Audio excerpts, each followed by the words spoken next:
छाड़ा। माँ जी, ये कैसे बना रही है शिमला मिर्च? नहीं नहीं नहीं, ऐसी कोई नहीं खाएगा, आप हटिए, मैं बनाती हूँ। कोई नहीं खाएगा? अरे तेरे मायके वालों के लिए नहीं बना रही हूँ, अपने पति, बेटे और बेटी के लिए बना रही हूँ।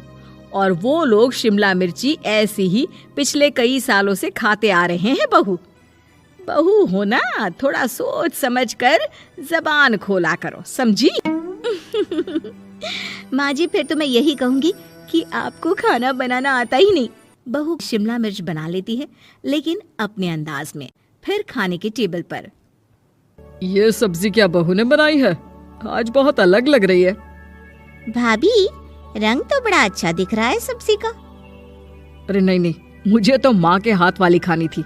क्या है रीना, सब्जी माँ को ही बनाने दिया करो ना। सास, जिसे अब थोड़ा सा अपना पल्ला भारी दिख रहा होता है।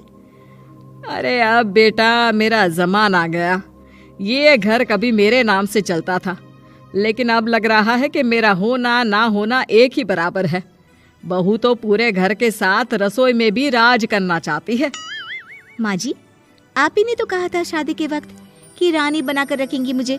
तो देखिए, रानी का काम यही होता है ना, राज करना। अरे देख बहू, माना तू राज करना चाहती है, लेकिन भूल मत, पूरी रियासत अभी मेरी है। अरे कैसी बात कर रही हो तुम दोनों? और ये क्या तरीका होता है बहू से बात करने का? बेचारी अभी तो आई है, उसको आजादी भी नहीं दोगी क्या? तो वो इस घर को अपना घर कैसे समझेगी? देखिए पापा, माँ सही कह रही है। घर को अपना घर समझी, इसमें कोई बुरी बात नहीं है, लेकिन सिर्फ अपना और हमें पराया करने की कोशिश करे ना जी ना, ये सोच तो बिल्कुल अच्छी नहीं है। देख, तू छोटी है ना, छोटी की तरह रहा कर, हर बात पर बीच में ना बोला कर। क्यों? वो मेरी बेटी है तो मेरे तरफ से ही बोलेगी ना। माँ जी, ये तरफ तरफ क्या होता है? हाँ, वो मेरी बहन नहीं है क्या? मैं मानती हूँ कि आज मैंने सब्जी बना दी, लेकिन थोड़ा खाने में बदलाव करना हम स्त्रियां भी तो जानती हैं और चाहती भी हैं। तो इसका मतलब ये तो नहीं कि घर के खाने की कोई वैल्यू ही नहीं है। देख, मैं कोई बहस नहीं करना चाहती, जाओ खाना खा लो। सभी खाना खाने बैठ जाते हैं। अगले रोज, माँ जी प्लीज, ये आस पड़ोस वालों को बोलिए ना, मुंह उठाकर घर में मत आ जाया करे। अरे किसी के घर आने जाने का कुछ वक्त तो होना चाहिए। यहाँ तो सारा दिन मानो लोगों ने धर्मशाला बनाकर रखी है। बहू, वो हम लोगों के परिवार जैसे हैं, पिछले 25 साल से हमारे साथ है, और ये मेरा घर है। यहाँ कौन आएगा कौन नहीं, ये तू कैसे डिसाइड करेगी?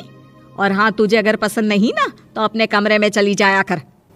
वो लोग बात ही कर रहे होते हैं कि पड़ोसन आ जाती है।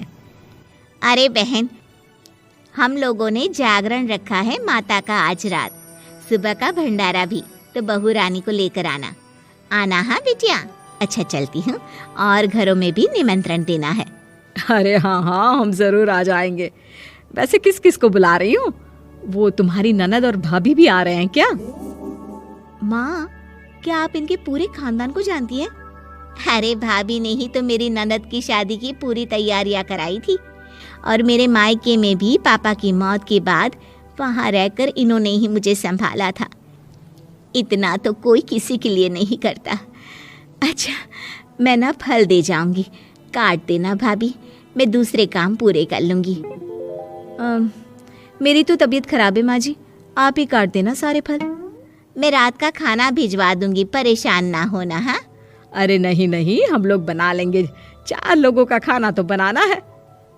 अरे नहीं नहीं, आप फल पर लग जाओगी, और बहू की तबीयत भी ठीक नहीं, खाना मैं ही भिजवा दूंगी।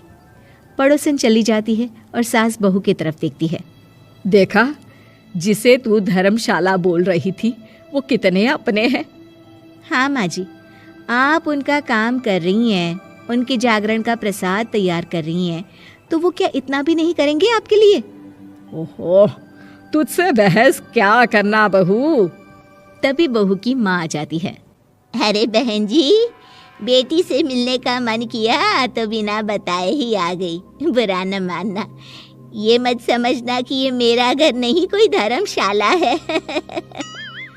अच्छा अच्छा, तो ये घर पर आए मेहमानों को घर नहीं धर्मशाला वाला समझाने वाली आप ही हैं। वैसे आपको खुशी होगी कि आपकी बेटी के संस्कार भी ऐसे ही हैं। अरे माँ, किन बातों को सुन रही हो? आओ अंदर आ जाओ माँ। माँ बेटी के साथ अंदर आती है तो उसे अचार की महक आती है। हाय रे, कितनी अच्छी महक है। क्या बनाया है बहन जी? अचार बनाया है। आपकी बेटी बोल रही थी कि आप लोग कुछ अलग तरीके से बनाते हैं। मैं तो बस ऐसे ही। हम लोगों के घर पर तो अचार टिकता ही नहीं है। अरे आता ही किसे है अचार बनाना? लेकिन जैसे ही बेटी माँ को कमरे में ले जाती है, क्या है माँ, क्यों आ गई यहाँ पर? बताकर तो आना चाहिए। अरे कैसी बात कर रही है बेटी? माँ को बेटी से मिलने का मन किया तो क्या माँ नहीं आ सकती? आ सकती है माँ, क्यों नहीं, लेकिन तू ना पूरा खेल बिगाड़ रही है। खेल? कैसा खेल बेटी? मुझे भी तो बता देती तो मैं भी खेल लेती। माँ, जब से शादी करके इस घर में आई हूँ ना, सासू माँ ने मेरा घर का रट लगा कर रखा है। अब मैं ये बताना चाहती हूँ कि यहाँ मैं आ गई हूँ। कोई भी चीज़ जो पहले होती थी वो ठीक नहीं थी, तो मैं उसे परफेक्ट करूँगी। अच्छा, यानी बात सिंहासन की है कि पहली रानी को उतारना है। हाँ माँ, तुम्हें जो समझना है समझो, लेकिन बात तो यही है। पर बेटा वो बेटी कुछ नहीं समझती और दरवाज़ा खोलकर बाहर चली जाती है। माँ, जो कि एक अच्छी औरत होती है, बेटी को समझाने की कोशिश तो करती है। बाहर सास के सामने माँ कहती है, अरे बहन जी, आप चलिए ना मेरे साथ मेरे घर, बहू का मायका भी देख लीजिए। अरे नहीं नहीं बहन जी, आप ही रुकिए हम लोगों के पास। शाम को जागरण है, वहाँ ले चलेंगे। उसी का प्रसाद तैयार कर रही हूँ। अच्छा, हमें भी तो सिखा दीजिए कैसे तैयार करते हैं। अरे कैसी बात कर रही हो माँ, कितने जागरण करवा चुकी हो तुम? देख बेटी, एक बात गांठ बांध ले। हर बेटी माँ के घर जो होता है वो देखती है, लेकिन सीखती वो सास के पास ही है। सास का संस्कार वो अपनी सास से सीखती है, जो वो अपनी बहू को देती है। तो बेटी, यहाँ के रीति रिवाज, रहन सहन, बोली भाषा अपनी है, जिसे तुझे ना सिर्फ फॉलो करना है बल्कि सीखना भी है। और जहाँ तक सवाल है पूरे घर की रानी बनने का, तो जब तक तेरी सास महारानी है, तू रानी ही तो रहेगी। क्यों बेटा? बहू माँ की बात समझ जाती है और सास भी बहू की माँ का मन ही मन शुक्रिया अदा करती है।